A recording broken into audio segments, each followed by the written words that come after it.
Jobbing with Nikki. Yeah, gobbing with Nikki. We're jobbing with Nikki. Yeah, we're jobbing with Nikki. Hi everyone, welcome to Jobbing with Nikki. Today I am joined by the most beautiful man in British wrestling, Indigo Jones. Hello, how is everyone? It's good to be here. I'm still incredibly beautiful. I will try not to look at myself in the camera too much, but it may happen. Yeah, I do have that tendency, even generally, I have a tendency to have. Is that what my nose looks like? Is that what my face looks like? I don't look at myself. Surprisingly, I don't look at myself that often. Not to break the illusion. Is it really that perfect? Yeah. So, I want to ask you about this online thing you've got going on with Gung Ho Muttley at the minute. Just, you're constantly taking jabs at each other. I know you faced off at Kapow. But is that the only time? We've crossed paths a few times, and obviously he likes to think I'm a sports star. He likes to think he's got a good mullet and good hair, but I actually think he's all that. He hasn't got it, you know what I mean? And I think, unlike me, who's quite a humble, down-to-earth person, Gung Ho Muttley's just a bit, big-headed, and I think that maybe you need to bring him down a few pegs. And obviously, I've beaten him once before, and I don't know. I might see where he's at next weekend and make a few surprises.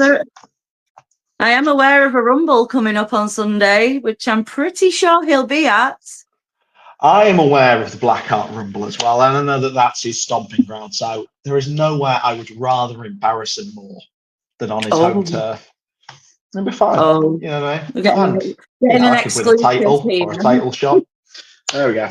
Gung Ho Muttley, Billy O'Keefe, Callum Jakester, all of them. I've beaten them all before.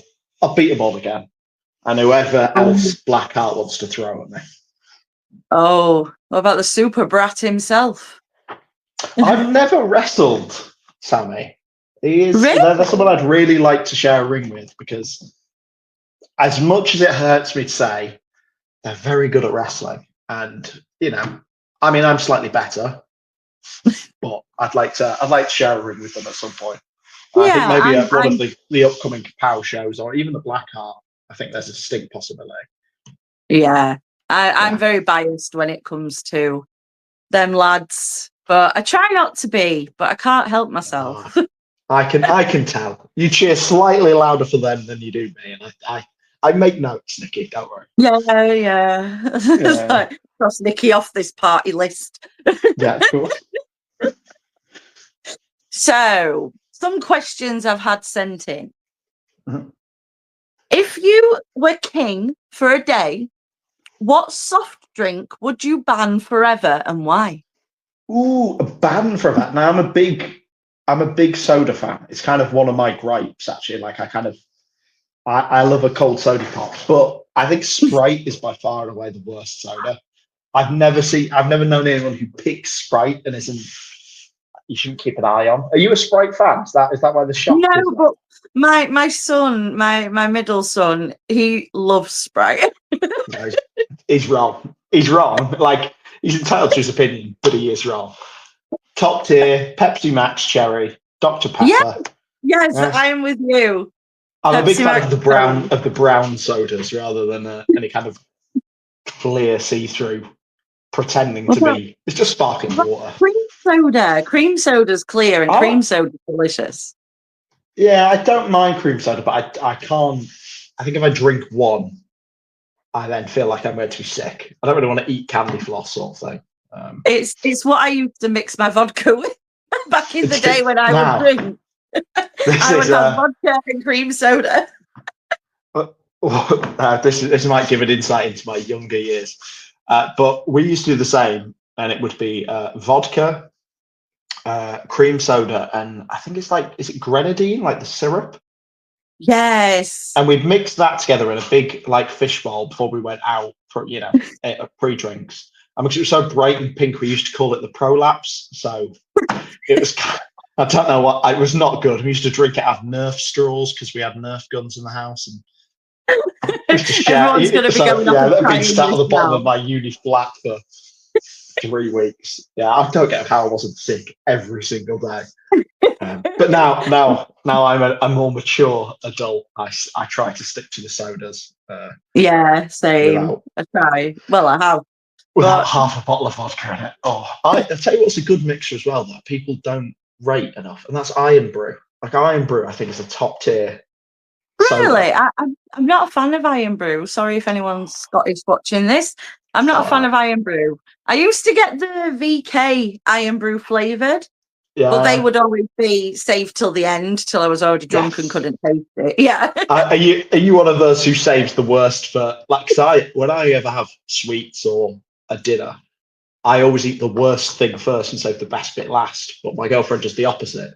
She'll eat the best bit first, and then she'll, I got to eat this broccoli at the end rather than the nice, Oh no, chicken or whatever it is. when it comes to food, I'll eat the worst things first. But So, when yeah. it was with alcohol, it was always save the crap stuff till I'm already drunk.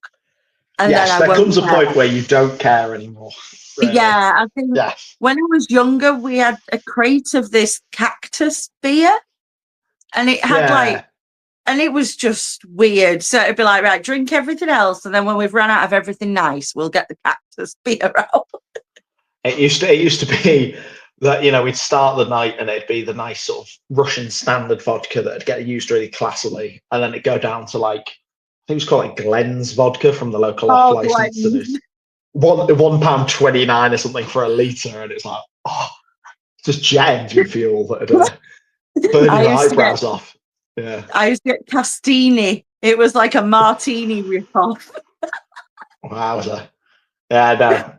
But of course, to any young aspiring wrestlers or anyone who's watching this, of course, don't drink. It's a terrible idea. Drink responsibly and don't drink out of Nerf straws. Yeah. And half a Well, bottle of. we don't drink anymore. No, just says it No, all. it's once a 3 is on the beginning of your age, it starts to become less and less appealing. Yes. I have a couple of pints of Guinness, and then I need a big nap. So. And a 2-day hangover. Yeah. That's one big problem. Obviously, I came into wrestling fairly late in my life. I say late, later than some people. Wrestling people like Katie Gold or Jerry Slade or whatever, sort of 16, 17, 18, 19, whatever. And then I'll go out for a beer with them, and they just can. So I remember when I could do that, and now I can't. My back hurts. I'm on some paracetamol, and I want to go home, please. So yeah. So how long have you been wrestling now? I don't think I've ever asked you. So about 2.5 years. So not long, no. I debuted literally I think it was the 23rd of December 2022. So I kind of count it, but I don't really. So I felt not. It feels a lot longer. I don't know what my life was before it. But again, it was it was post-COVID time, so it was kind of everything was very fresh and new anyway. So I don't remember my life before it now, because it's what fills most of my weekends. That's really surprising because you've got everything down, like your character especially. Like you're great in the ring, but your character work, it's hard to find anyone else who compares to your character work. That's a very kind thing to say, but I genuinely think being older means you're kind of a bit more aware of what you like and what you dislike, and you've met a lot of people and what annoys you. So when you are being a heel, you go, well, I remember working this job and there was a guy who acted like this and I hated.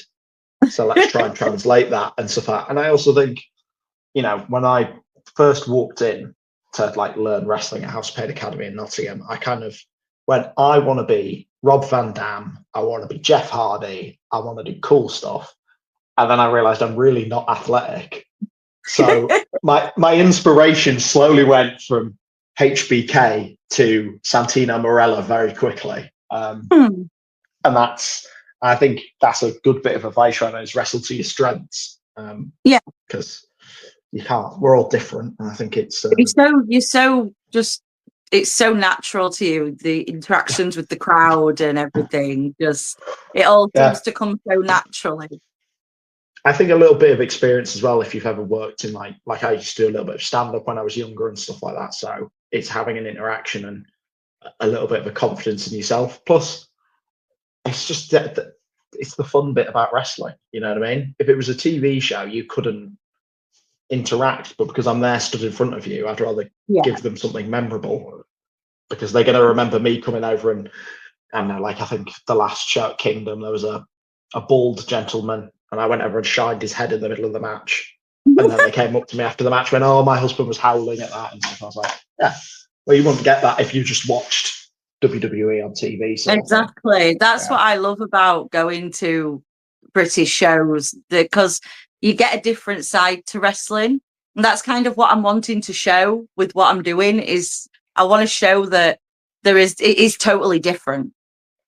I think it is. I think British wrestling has a really good sort. I think because, and apologies to Americans, but I think we're a lot funnier than Americans, and we have all of British life is about having a bit of a laugh and having a joke and just, you know, getting on with it, sort of thing. But I think the audience and us are like, we all know we're just here for a bit of fun, and I think that can really shine through in British wrestling that I don't think you necessarily get in Japanese or American or Mexican wrestling. But there is comedy there. Obviously, there's really great comedy wrestlers, but I think I think the British were just exceptionally good at it. Tech and comedy, those are the two things I think we do really well. Yeah. But this builds into this. I did have a question of Matty Mayhem. And he says, "You're clearly a star in the making, and how far do you want to go within wrestling?" Well, I will just give the flowers to Matty Mayhem. And obviously, I've only really shortly been in wrestling, sort of 2.5 years, as I said. But he's someone who's really, really looked out for me. A lot of people at Sovereign Nation now, which is where I'm currently heavyweight champ. But both Matty Mayhem and Ryan Rude, part of Anarchy Inc., have kind of really built up my confidence in a way. You know, and I remember going there, and it's one of my first outside bookings, but they are two guys I really look to in terms of how they hold themselves backstage and how they actually perform. And they're really, really, they're some of my top blokes in wrestling. But in terms of how far I want to go, I'm kind of treating it just like having fun.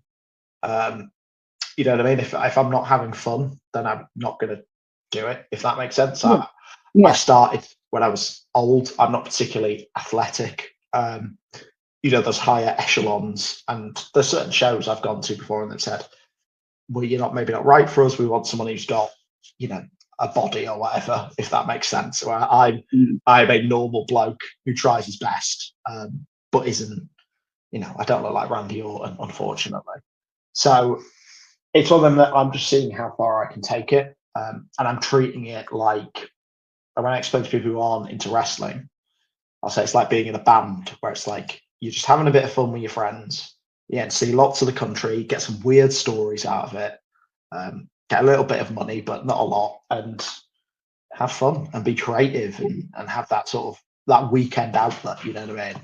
That I imagine someone who's in a rock band or whatever probably has the same. So as far as I can, I think is the answer in a rambly way. Yeah. Also building on from Matty Mayhem. So he talked about when you worked him in York, and what was going through your mind, because you were expecting to lose and not win the title. And maybe this is in the ring. This is maybe a bit of a pulling back the curtain of wrestling, but I think we could maybe do that here. So obviously, Matty was the champion there, and you know, we'd sort of had a bit of a feud, and you know, got to wrestle people like Johnny Storm as part of that, and it's really fun. And basically, we got booked the match in York, which is like hometown where I'm from originally. I had a few friends coming. It was just a title match, and you get given, this person's going over, this is happening, this is not happening. And you know, he hit his finish, and then, you know, we did a whole brawl thing, and he just went kick out. And because he wanted to give me the real reaction. He didn't just want to give it to Indigo Jones. He wanted to give it to me as a friend. Oh, And I think that, it's something I'd really like to repay to people, and I've seen it done before, but it was kind of, we'd planned to finish, and I was like, oh, good, I now I've got to hit this move. So it was really kind of quite a surprise to me. And, I had friends and family in the audience that day, like my dad and stuff. So it was cool to be like, I didn't even know this was going to happen. And and stuff like the same day, Harley Harris, who's also a Hop graduate, won the women's title there. So it was kind of a really great, it was like I got to share it with someone who, I've traveled and trained with. It got to be gifted to me by someone I now consider quite a friend. And my reaction in that moment was real, confused, but real. And the problem is everyone else knew and I didn't, obviously. So the whole day I was like, no, that's fine. Yeah, we'll do that and stuff like that. And I was like, you accept it's business. You go, look, they've made that choice. And I'm a professional. I'm gonna do this. And then the second I heard him go, crack out, I was like, I hate you in the best way. And I appreciate that. That is a memory that I think, long when I've gone from wrestling, you know what I mean, it'll live with me for a very long time. Oh, definitely, yeah, something like that. I think Matty's amazing, just as a person. Like getting to know him recently, because I followed his wrestling for a while, but I've recently got to know him as a person, and he's just got such a good heart. Such a good person. Chill. That he is. So KT Gold wants to know if you're scared of him. If I'm scared of him? Yes. He also asked Marshall the same thing. I think he's following Absolutely not. I will just say, at Firestar Wrestling, TJ Sky carried him to a victory. And me and Marshall we've joined forces in Firestar to win things and to dominate Firestar Wrestling, and that's what we're planning to do. And KT Gold, he can't stand up to us. You know what I mean? I've beaten him before one-on-one. Marshall's beaten him one-on-one. But beaten him one-on-one before. The only time he's ever beaten either of us is with the help of TJ Rex, and I think that's the factor. Really, he's nothing to me. I don't really think about him, and I'll happily take one of his many titles. To show what a real champion looks like. Are we going to see you and Marshall maybe taking on Anarchy Inc. at some point? Do you want their shiny titles? Oh, that would be a pleasure. As much as I love Matty and Ryan, I love punching them in the face even more. As a sign of respect, obviously, as performers. But I think Martin Kirby's got a title that'd look good on me. I think the Calder Valley Championship would look really good on Marshall. And then we may as well get the tag team titles. It feels right. It feels right, and I think it's the obvious move to make. And if I get to batter Anarchy Inc. and KT Gold, that's like a great weekend for me. Well, maybe Mr. Bagwell is listening. You never know. Hi, Rob. We need to talk about this new gear, because I also had a question if you're related to Fred Flintstone. This is not from me. No. This is sabotage, right? I am known to make a bedrock, but I am not related to Fred Flintstone.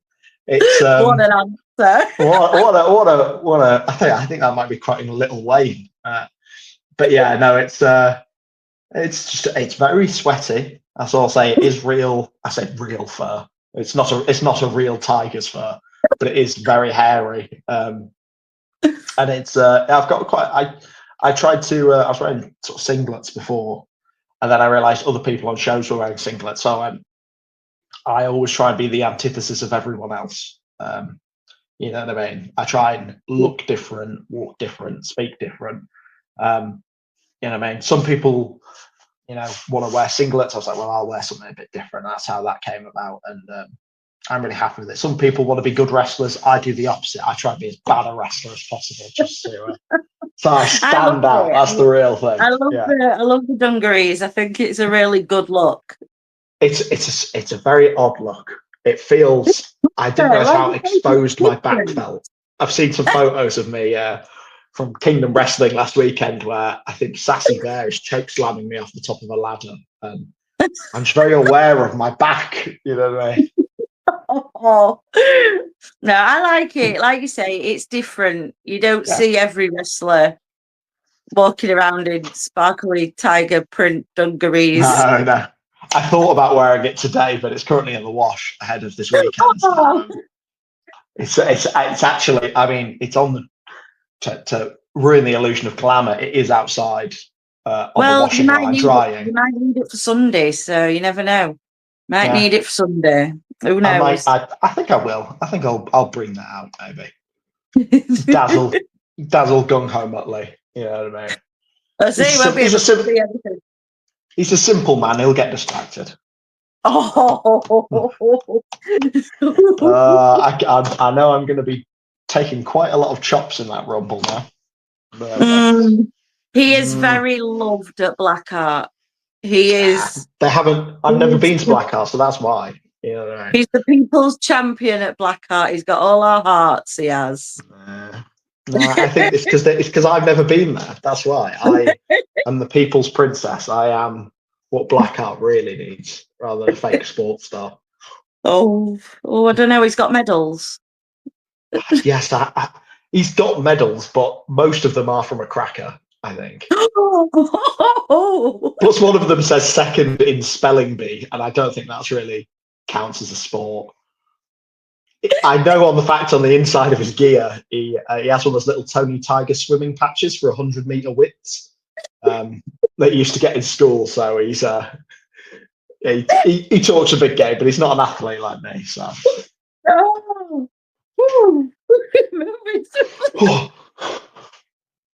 Yeah. So, a question I had. Are you ready for this one? Of course. Who do you think would win in a fight between an apple and a banana? I like to think an apple. Now, here's the thing. I think it's like rock, paper, scissors. Okay. You can go bananas, and that means that you go crazy. But I would say a doctor is quite a powerful thing, and an apple a day keeps a doctor away. So I think, I mean, if you've got a crazy doctor, then they'd have to team up and fight. But I'm going to go an apple. Feels stronger, sturdier. And if I was to use one as a weapon, would I use an apple as a weapon? You've got the sword element of a banana, but you know what I mean? Which another fact, I have been eliminated from a Rumble by a banana, which was quite an experience. An actual fruit banana? Well, it was a wrestler called Davey Thompson dressed as a banana. And I was dressed as Styx, the heavyweight House of Pain, which he didn't know about, in a bald cap. David dressed as a banana. Very, very odd. Very odd. Yeah. So what's your go-to cheat day meal? That's another one I had. Ooh, I think it's a Domino's pizza. I know, like, I'm a big fan of pizza, and I like, the Neapolitan fancy pants pizza. But if you give me that garlic dip, I'm loving life. That, like, just that delivered on a rainy sort of, on a rainy Wednesday by a sad-looking man. It's always like, and he knows. The problem is he knows my face now. That's it. Now you're just going to get fans bringing you garlic dip to shows now. That's no problem. I just, if KCD fans want to bring me any show, I'm going to have garlic dip, Rolex watches, signed blank checks, and cherry Pepsi Max. The garlic dip takes priority. Yeah, that's fine. Any one of them will do. But yeah. Oh yeah. So, if you had to create your own Mount Rushmore of wrestlers, any wrestlers in the world, who would be on yours? Ooh, that is a really quite difficult one because I'm always going to leave someone out. I think it has to be HBK. I think just has to be in there for how good he is. Yeah. I'm really trying not to just pick WWE wrestlers. I want to seem cool and hipster and be like, oh, this wrestler from the 70s or whatever, but probably not. I think I'd have to put. Oh, you've really thrown me with this one. I'd have to put Ric Flair on there. Oh, If you've got, I mean, I've done my little catwalk quite a lot in matches, and that originally was a Ric Flair strut that kind of evolved its way into that. And I had bleached blonde hair when I started, and he's someone who I look at and I go, oh, he's just the best at it.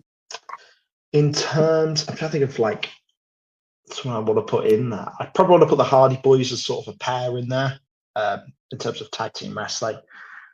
I keep thinking of a name, but I know I'll offend someone if I say that, because it's on them that it's a British wrestler who's still currently active, and every single time I watch them, I just go, wow, I'm amazed by that. I've never wrestled them, and that's Mike Bird, who travels up and down. I think he runs Catch 22, I think, down in thingy, and I've had the pleasure of watching him on a few shows, and every single time I've gone, wow. And he's had my favourite match I've ever had the pleasure of seeing, and this is beyond even like WWE and all this New Japan, is Mike Bird versus, I think his name's Bullet, in Resurgence for the Art House Championship. If you are a wrestling fan and you're able to search that out, then it is a phenomenal match, and it just does everything so well. And Mike Bird's one of those that he's got that right element of being a genuine threat, a technical masterclass, but also really entertaining and funny. And I really enjoy stuff. So I'm going to say him, but I know I'm going to offend like Sticks or whatever who trained me. I feel like I should put him on there because obviously I have to suck up to the boss. Or I'm sure he'll understand. I'm sure he'll understand. And the British ones, people like Martin Kirby as well, Charles Crowley, I'm really enjoying. Like the thing that's I sort of grew up watching wrestling, got out of it, and then really got back into it when I was older. Like a lot of, as you get older, all the things you liked as a kid come back around.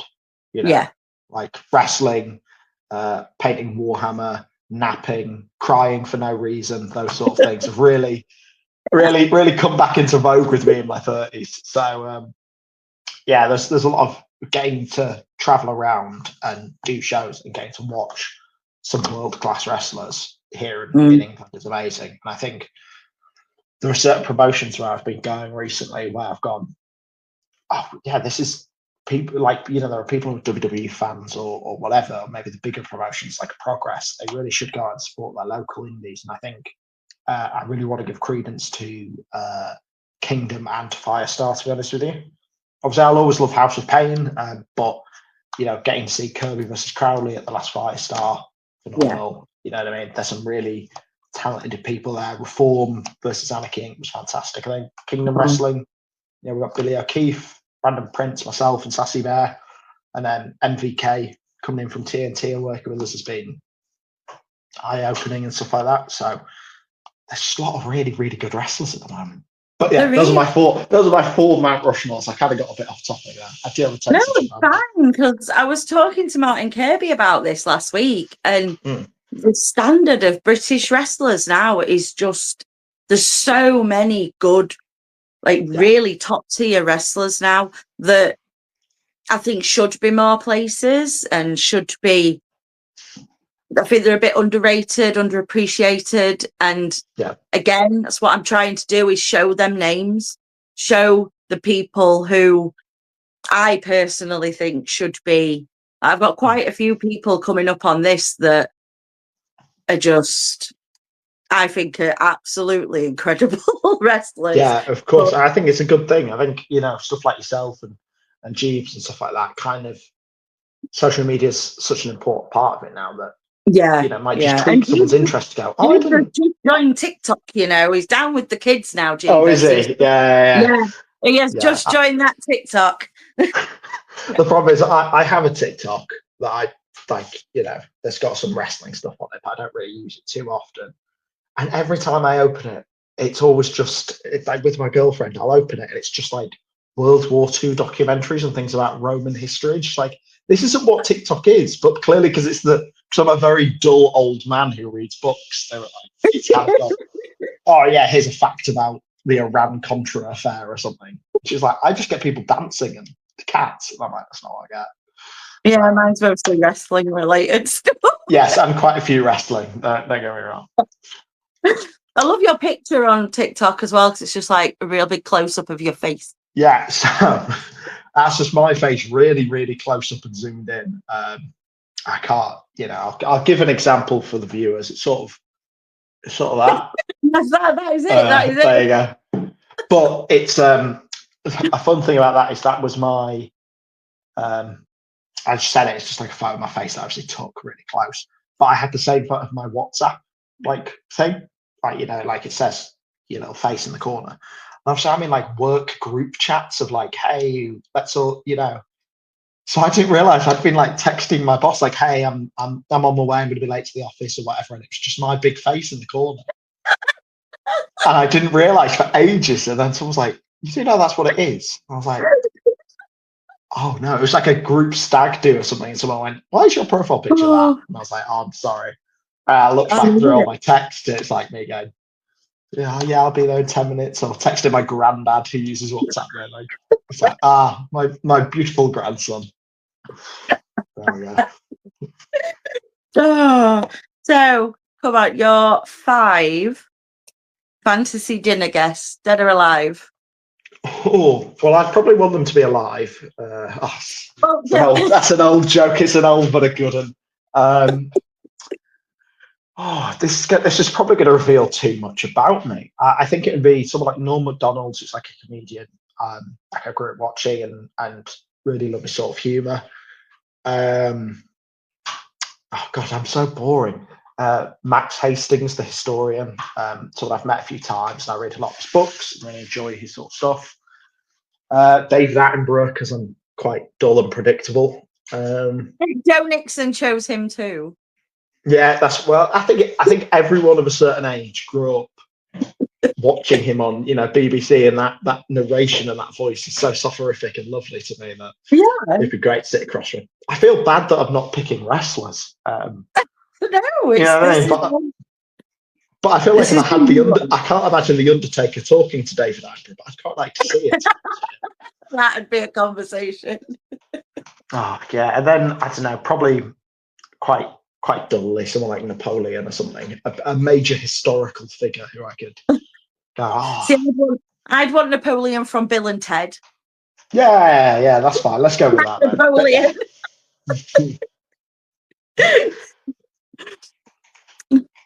Is that be it? I don't know what we'd serve. I think it would just all be. I think it'd be all Dominoes and garlic dip. You know what I mean? Yeah. So that'd be lovely. Who doesn't want to see the Undertaker eating a Dominoes? That's it. Just hope that, like, when you're a heel, some people don't decide to throw garlic dip at you. Who threw garlic dip at you?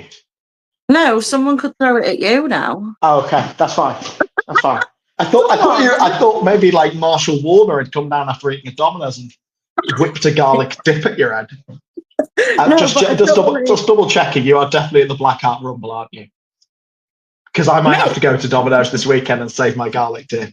I am always at Blackheart. It is one of my favourite promotions. I think I could ping it to you across from as I get chopped by Gung Ho Muttley 700 times. I'm just going to buy one of them big, I'll go to Costco and get one of big bottles and just sit there squeeze it. You'll have to pay to clean that Fred Flintstone gear. It's not that well cleanable, and I think Domino's sauce would ruin it. Oh, and you got announced for the Firestar on the 12th of July, didn't you? I am. So I'm wrestling the Burger King Warmick. King of the Wild. King of the Wild. Geordie boy. That'll be interesting. You know what I mean? It'll be good to see. Maybe challenge myself. You know, I'm not usually the quicker one, the faster one.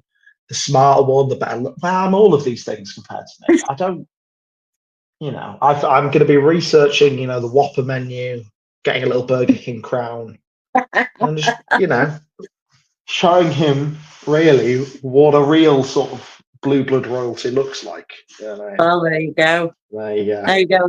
Them's fighting words there, Indigo. Them's fighting words. I'm sure it will be an instant classic, 5-star, New Japan style thing, and definitely not me and Mick dancing for 5 minutes and then. No, definitely not. I'm not going to start a dance-off chant or anything. No, of course not. I'm definitely not going to load up music and give it to Rob. Flintstones theme. No, not the Flintstones theme. It'll be. I'm trying to think what it'll be. It might have to be Night Fever. We'll see. Oh, yeah. I don't know. We'll see. We'll see what the rest of the gods have. Getting down to that. Like I say, he's a mover. I'll give him his flowers. That man can dance. Oh, he can. I think Jeeves has had a lap dance once or twice. I think he's given a lap dance once or twice as well. Yeah. He's a wild man backstage. That's how he gets prepared. Some of us are stretching, and he's just thrusting in the corner. He'll be offering to rub baby oil on Marshall Warner next. He is, yeah. He's there, squirting it out, offering around to anyone who wants it. Yeah, that is it. I can picture this. I can picture this. I don't think we'd want any pictures of it. To be honest with you, it would. I'm glad it'd be quite a traumatic thing. Locker room. Glad I'm not in that locker room. Dear me. But yes, I think that is all I have for you. Wonderful. So this is probably my longest episode. Oh, is it actually? Okay, lovely. Well, I will ask. Maybe as if anyone has stuck around. Obviously, I'm sure you're going to be doing the announcement afterwards. But who is your next guest? Oh, my next guest, I am having Playtime Mafia, J-Ro Lewis and Billy O'Keefe. Oh, okay. Yeah. So that's fine. I don't know J-Ro. I'm sure I'll get to meet him, but obviously Billy O'Keefe, I must have beaten him God knows how many times now. Stop it. I think I would like to pass on a question to both of them, and that is mainly to Billy, and that is, who do you think you are stepping in the ring with me? Because I've beaten him in a triple threat. I've beaten him in a ladder match. Well, let's not go to the ladder match, but I firmly had him beaten in that ladder match. When are we going to have a singles? When are we going to have a one-on-one? I'll take both of them on. Yeah, I mean, I'm sure me and Marshall can. My child popped up, Yeah, but I don't know. He's talented. The sky's the limit for him, but unfortunately, I'm the glass ceiling that I don't think he's ever going to break through because I'm just a better wrestler. He thinks he's going to beat Billy O'Keefe. What you got to say to that? He's going to beat you up because you're the strongest muscles in the world. Absolutely not. Billy is a big loser. He's a muscly but a loser. Oh. There we go. Right. Thank you very much. I've got a feeling I'm going to be getting shots from Gung Ho Muttley, Sammy Blue, Billy O'Keefe, J-Ro, Callum J. I'm going to be getting a lot of chops in the Blackheart Rumble, I think. And this we'll be there booing him. We'll be there booing him on Sunday, won't we, at Blackheart? Cool.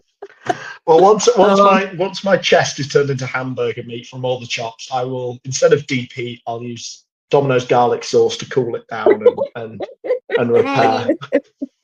Yeah. Right. I'll leave you with that very beautiful image. Yeah, thank you very much. That's it, no worries. Right, speak to you a bit, Nikki. Right, calm down. Right, see ya. Bye. Bye.